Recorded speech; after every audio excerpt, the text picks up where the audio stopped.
दोस्तों नमस्कार, स्वागत है आपका हमारे चैनल शिक्षा नीति पे। दोस्तों हम जैसा कि आप लोग मैंने बोला था कि क्लास शुरू करेंगे, वो भी मिक्स्ड क्वेश्चन रहेगा एसएससी जेई और जेएसएससी जेई के लिए 2023 के लिए।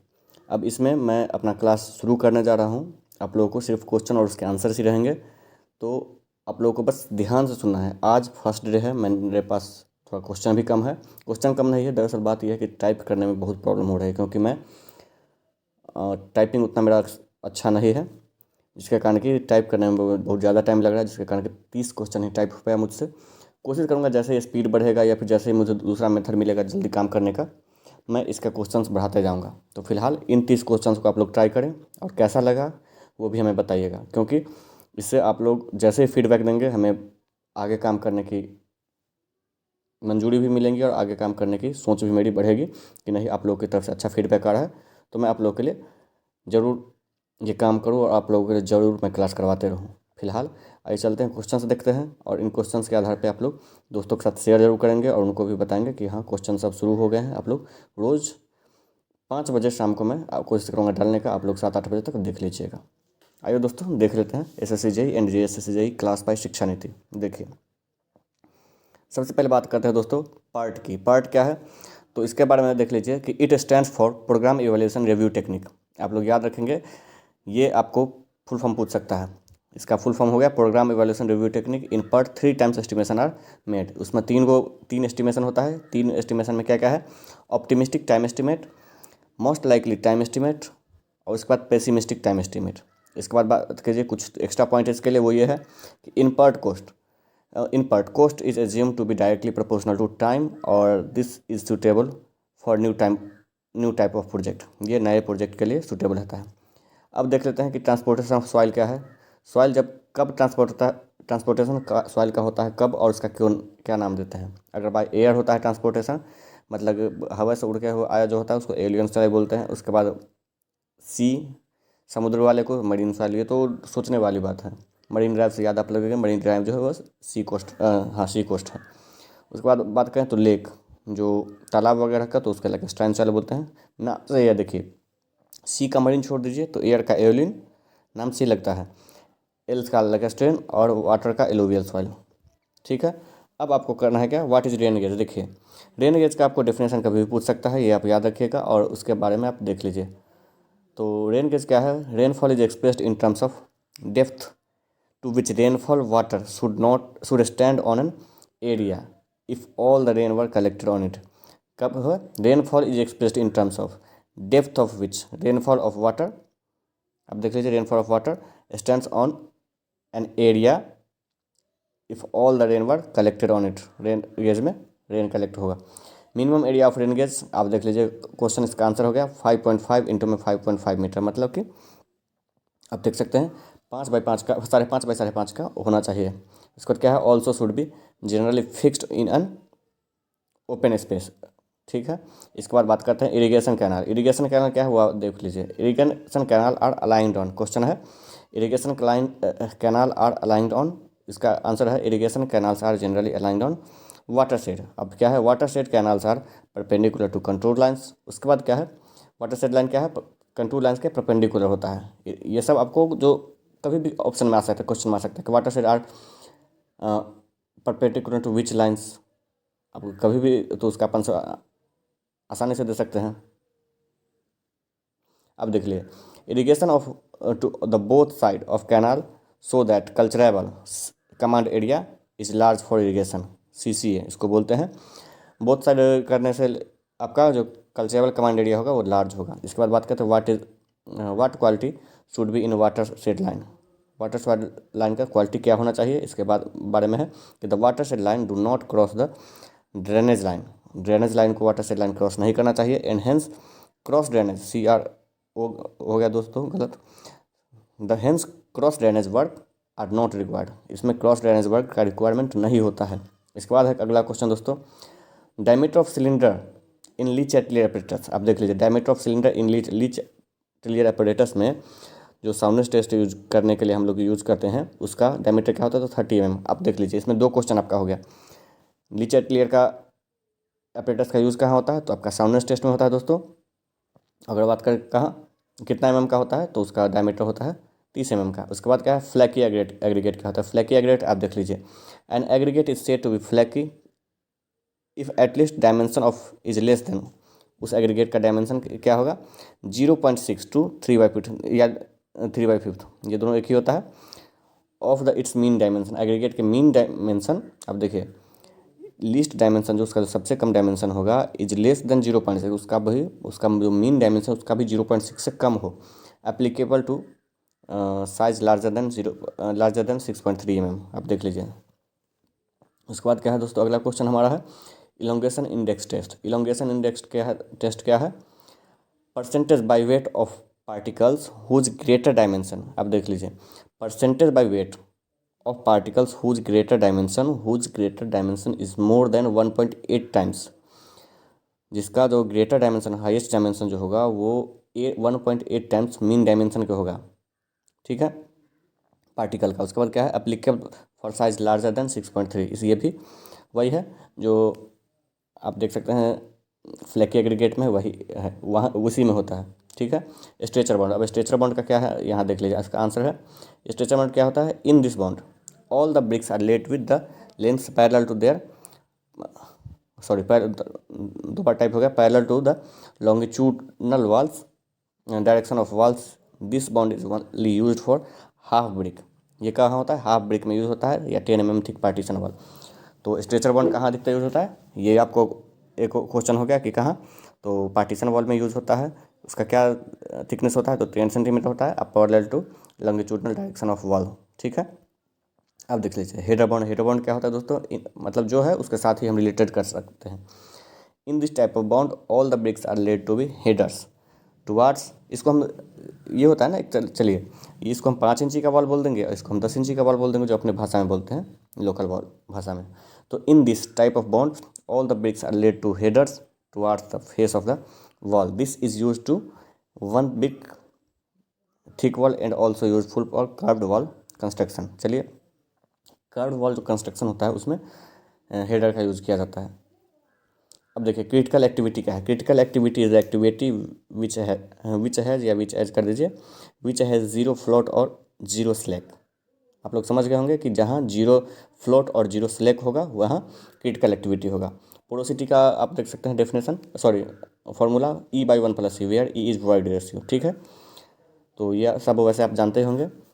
The desirable camber for straight road, the desirable camber for straight road water bound macadam और ग्रेवल सरफेसेज, तो डिजायरेबल कैम्बर होगा आपका स्ट्रेट रोड के लिए विद वाटर बॉन्ड, मैकडम के लिए वो होगा 1/40 टू 1/33। उसके बाद क्या है अगला question, water desirable camber for cement concrete and thick bituminous, दोस्तों टाइपिंग मिस्टेक हो गया है, वाई हो गया है, thick bituminous surfaces, water desirable camber for cement concrete and thick bituminous surfaces, 1/50 in heavy rainfall और 1/60 इन लो रेनफॉल। आप देख लीजिए, याद रख लीजिएगा कि camber for cement concrete and thick bituminous surface है 150 हैवी में और 1/60 है आपका लो रेनफॉल में।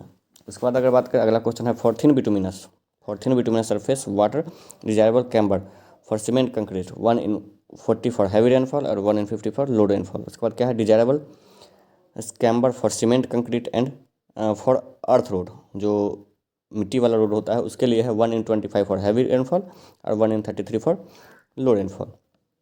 चलिए अब अगला क्वेश्चन क्या है, width of blast in different rain gauge है, उसमें आप देख लीजिए ब्रॉड गेज के लिए विड्थ क्या है 3.35 मीटर, मीटर गेज के लिए 2.25 मीटर, और अगर बात करें नैरो गेज के लिए तो 1.83 मीटर है। उसके बाद बात करें depth of blast in different gauge है, डेप्थ क्या होना चाहिए ब्लास्ट का, तो उसका है ब्रॉड गेज का 20 से 25 सेंटीमीटर, मीटर गेज का 15 से 20 सेंटीमीटर और नैरो गेज का 15 सेंटीमीटर। अगला क्वेश्चन है हमारा जो 20वां है वो है quantity of stone ballast per meter length in different gauge, quantity of stone ballast per meter length in different gauge क्या है, ब्रॉड गेज के लिए है 1.036 मीटर क्यूब, और उसके बाद मीटर गेज के लिए आपका 0.71 मीटर क्यूब और नैरो गेज के लिए 0.53 मीटर क्यूब। आगे हम देखते हैं hygrometer is an instrument use to measure, hygrometer जो इंस्ट्रूमेंट है वो क्या मेजर करने के लिए यूज़ किया जाता है, तो hygrometer is use to measure the amount of water vapour, आप देख सकते हैं amount of water vapour in air, in soil और इन कन्फाइंड सरफेस। ह्यूमिडिटी के लिए भी यही किया जाता है दोस्तों, याद रखिएगा, हाइग्रोमीटर का ह्यूमिडिटी के लिए किया जाता है। अच्छा, नीचे क्वेश्चन भी है वो है, humidity measurement instrument measure some other quantity that is, humidity measurement instrument some other quantity भी मेजर करता है, वो क्या है? Humidity measurement instrument usually rely on measurement of some other quantity such as temperature, mass etc substance as a moisture is observed।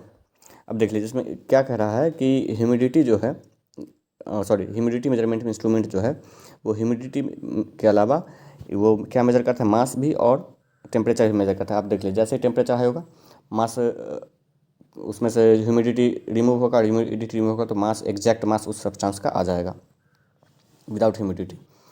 अब देखिए अगला question हमारा है well irrigation is type of, well irrigation is type of क्या है? वो lift irrigation है, ये बताने की कोई ज़रूरत नहीं है।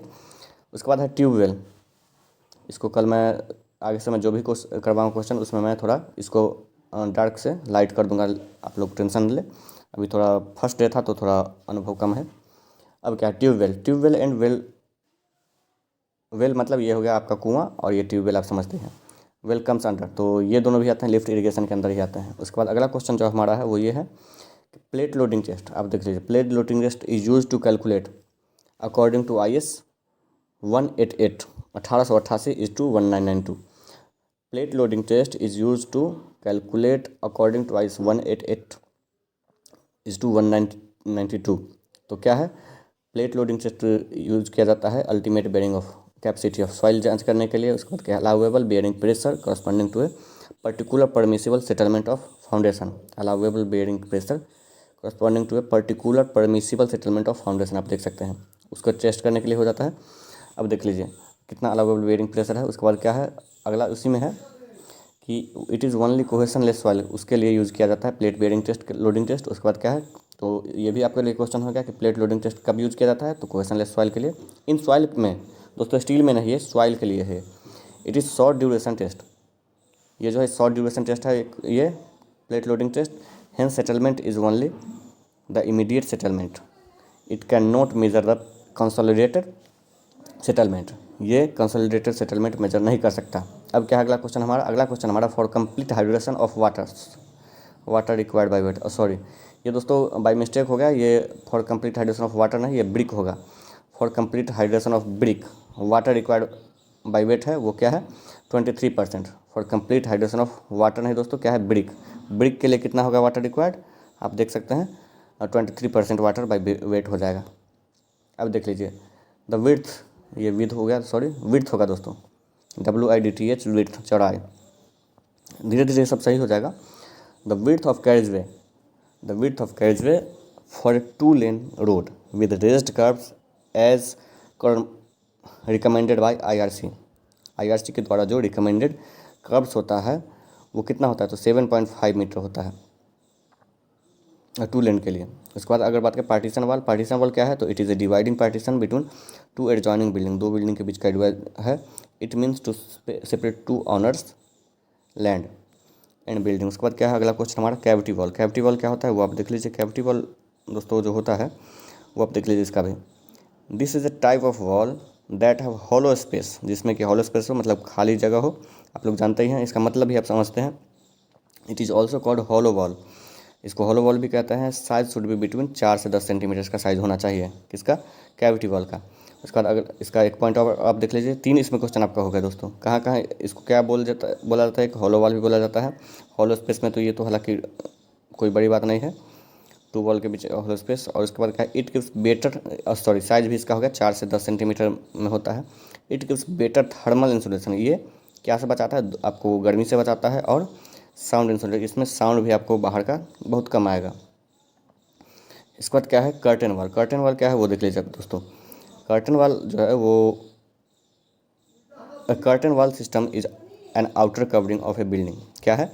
एक बिल्डिंग का आउटर कवरिंग है। Which is outer walls are non structural utilized only to keep the weather out. दोस्तों ये वेदर WHT मौसम वाला है, गलती से लिखा गया है। तो क्या है? अ curtain wall system is an outer covering of a building in which the outer walls are non-structural, utilized only to keep the weather out, and the occupants in project the building interior against the exterior natural phenomenon such as sun exposure, temperature change, earthquake etc. तो मुझे लगता है कि आप curtain wall भी समझ गए होंगे। तो इसके बारे में कह रहा है, ये कवरिंग होता है किसी भी वॉल का, और किसी भी बिल्डिंग का। और उसके बाद अगर बात करें तो the building interior against the exterior natural, आपका नेचर जो है इंटीरियर और एक्सटीरियर में वो चेंज हो जाता है। Phenomenon such as sun exposure, temperature और चेंज अर्थक्वेक, आप समझते हैं भूकंप वगैरह से बचाता है। तो आपको लोगों को अगर क्लास अच्छा लगा तो आप लोग शेयर ज़रूर करेंगे अपने दोस्तों के साथ, चैनल को सब्सक्राइब जरूर करवाएंगे, और आप लोग जैसे भी हो ज़्यादा से ज़्यादा वीडियो को शेयर कीजिए और ख़ुद भी क्लास कीजिए। क्लास कैसा लगा वो आप लोग जरूर बताएंगे। धन्यवाद दोस्तों। 15 मिनट के अंदर 25, आगे मैं कोशिश करूँगा 30, आगे मैं कोशिश करूँगा कि 15 मिनट के अंदर आपको 50 भी क्वेश्चन करवा सकूँ। जैसे ही मेरा अनुभव बढ़ेगा धीरे धीरे, जैसे बोलने का एक्सपीरियंस होगा, आपको मैं क्लास का जो इंटेंसिटी है वो बढ़ाते जाऊँगा। तो आप लोग टेंशन नहीं लेंगे और एकदम रेगुलरली क्लास करेंगे, और ज़्यादा से ज़्यादा दोस्तों को भी इसमें ज़रूर शेयर करेंगे। धन्यवाद।